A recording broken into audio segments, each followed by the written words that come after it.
spring shots. Simple lang naman ito eh. Yan.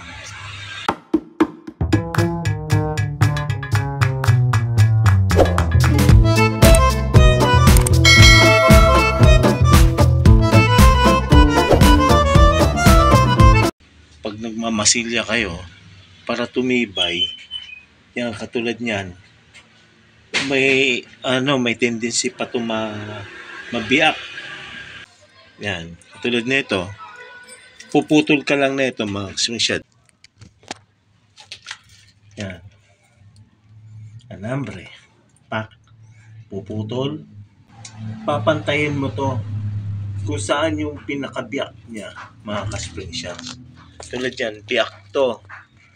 So, dito mo anuhin, mga ka-spring shots yan, no? Ilalagay mo niyan, ganon.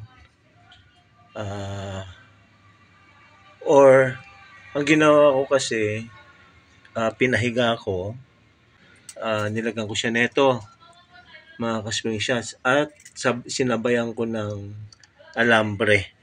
Kahit 10 alambre, tatapalan mo ng semento na medyo matibay-tibay na semento. Kaya mahirap na tong mabiak.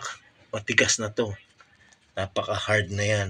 Kahit suntok-suntokin pa yan. Kahit pukpukin pa yan. Hindi yan basta-basta nabibiyak, mga ka-spring shots.